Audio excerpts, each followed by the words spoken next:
Hello viewers, स्वागत है आपका हमारे यूट्यूब चैनल पर। आज की इस वीडियो में मैं आपको बताने जा रहा हूँ हेयर और देयर से जुड़े हुए कुछ अमेजिंग फैक्ट्स के बारे में। देखिए, जब हम हेयर और देयर का प्रयोग एक एडवर्ब के रूप में करते हैं, एज एन एडवर्ब जब इसको यूज़ करते हैं तो इसके मीनिंग हो जाते हैं यहाँ और इधर। हेयर के मीनिंग्स हो जाते हैं यहाँ या इधर, और देयर के मीनिंग्स हो जाते हैं वहाँ या उधर। फ़र्ज़ कीजिए आपके पास एक सेंटेंस है, यहाँ आओ, तो इसको हम आने का जो एक्शन है ये हम पहले बोलेंगे फर्स्ट फॉर्म के रूप में कम, और फिर यहाँ की अंग्रेज़ी बोलेंगे हेयर, तो हम इसको बोलेंगे कम हेयर। ऐसे ही हमें वहाँ जाओ कहना है तो हम इसको कहेंगे पहले जाने का जो एक्शन है वो हमने यहाँ रख लिया गो, और वहाँ को कहेंगे देयर। इसी तरह से इधर बैठो इसको बोलेंगे सिट हेयर, और उधर खड़े रहो या उधर खड़े हो जाओ इसको बोलेंगे स्टैंड देयर। इसके बाद देखेंगे देयर का प्रयोग हम ऐसे वाक्यों में भी करते हैं जहाँ पर इसका इंट्रोडक्टरी सब्जेक्ट के रूप में प्रयोग होता है। इंट्रोडक्टरी सब्जेक्ट का मतलब ऐसा सब्जेक्ट जहाँ पर सब्जेक्ट जो है वो नगण्य माना जाता है।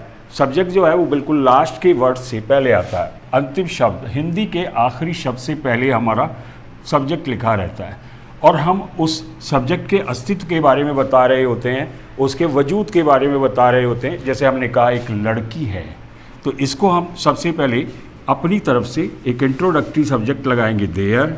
देयर के बाद है की अंग्रेज़ी लाएंगे और यहाँ पर हो जाएगा इज़, फिर उसके बाद एक लड़की को बोलेंगे अ गर्ल, तो ये हो जाएगा there is a girl.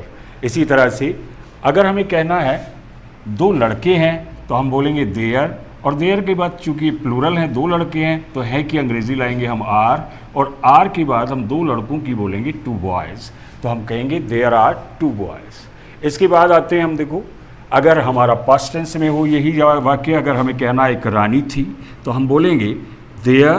There के बाद हम लाएंगे थी की अंग्रेज़ी वॉज, और वॉज के बाद अ क्वीन, तो ये हो जाएगा देयर वॉज ए क्वीन।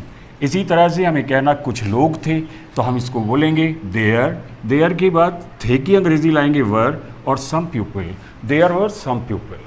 तो इसी तरह से अगर हमें किसी व्यक्ति के वजूद के बारे में, उसके अस्तित्व को दर्शाना हो तो हम इसको देयर को शुरू में ले आते हैं और बाकी सेंटेंस को उल्टा बना देते हैं। पहले हम उसकी हेल्पिंग वर्ब को रखते हैं और फिर उसके सब्जेक्ट को रखते हैं। इसी तरह से अगर ये है की जगह था या थी होता है तो हमें वाज या वर बोलना होता है, था या थे होता है तो वाज या वर बोलना होता है। और अगर होगा, जैसे हमें कहना हो एक लड़की होगी, दो लड़के होंगे, तो इस तरह से हमें होगा की अंग्रेज़ी विल बी बोलनी होती है। तो इस तरह से there will be two boys अगर हम कह देंगे तो इसका मतलब हो जाएगा दो लड़के होंगे। अब आ जाते हैं, देखो हम एक थर्ड यूज़ पर इसके।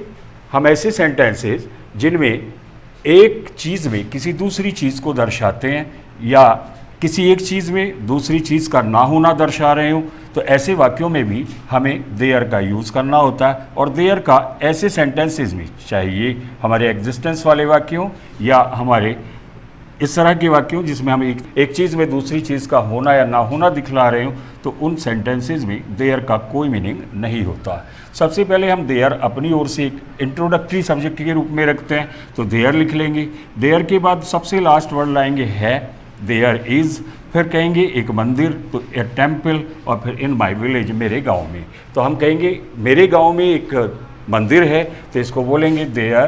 देयर के बाद है की अंग्रेज़ी लाएंगे इज़, फिर a temple in my village. इसी तरह से हमें कहना है मेरी जेब में 5 रुपये हैं तो हम कहेंगे देयर, फिर है की अंग्रेज़ी रखेंगे आर, फिर 5 रुपीज़, और फिर इन माई पॉकेट, मेरी जेब में। अब आ जाते, देखो ये एक्सक्लेमेटरी सेंटेंसेस में भी हम हेयर और देयर का प्रयोग करते हैं। ऐसे सेंटेंसेस जैसे ये लो मैं आ गया, अचानक हम किसी को चौंका देते हैं इस तरह से कहकर, तो इस तरह के वाक्यों में हमें हेयर या देयर का इस्तेमाल करना होता है। अगर हम आने की बात कर रहे हो तो हेयर से शुरू करते हैं, अगर जाने की बात कर रहे हो तो देयर से शुरू करते हैं। जैसे हमने कहा ये लो मैं आ गया, तो हेयर, हेयर के बाद मैं की अंग्रेज़ी रखेंगे आई, और फिर आ गया को हम बोलेंगे कम।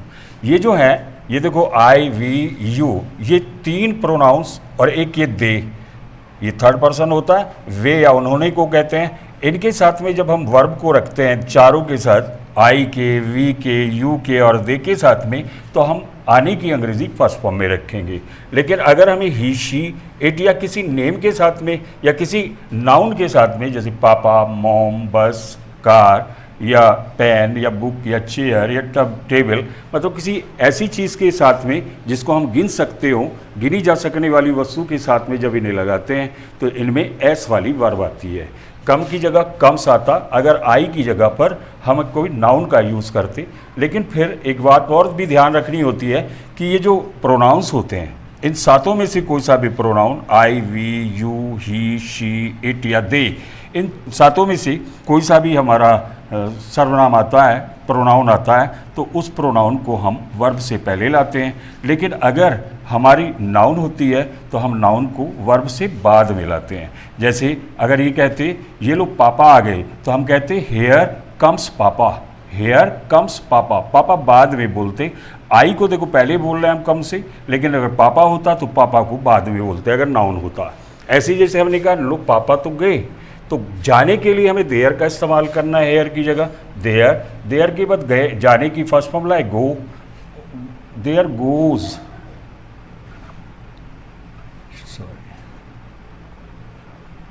देयर गोज पापा।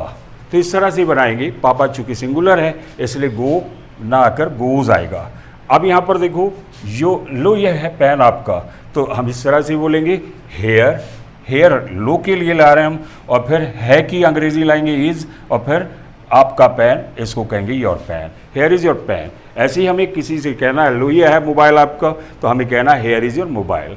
इसी तरह से अगर हमें कहना लो बस तो आ गई या लो बस आ गई, तो हम इसको बोलेंगे हेयर कम्स द बस।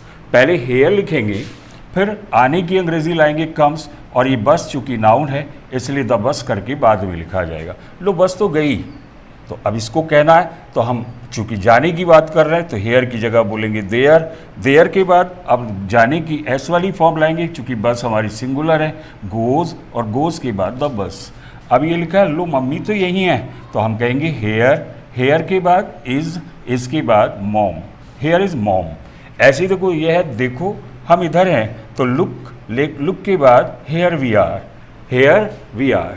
अब देखो एक और चौथा इसका इंटरेस्टिंग और भी ज़्यादा मज़ेदार एक प्रयोग है।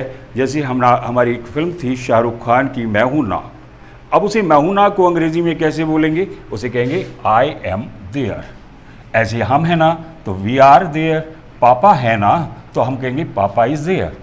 तो इस तरह से हम देयर का यूज़ करते हैं और हेयर का कहाँ पर यूज़ करते हैं। इस तरह से हम हेयर और देयर शब्दों का प्रयोग करते हैं, और इनका प्रयोग किस तरह से हम इंटरेस्टिंग वे और किस तरह के वाक्यों में करते हैं, ये आज की वीडियो में आपने समझा। उम्मीद है आपको ये वीडियो पसंद आई होगी। आप इसे बार बार रिवर्स करके देखें और इसे पॉज करके सभी नोट्स को अपनी डायरी में नोट करने की कोशिश करें।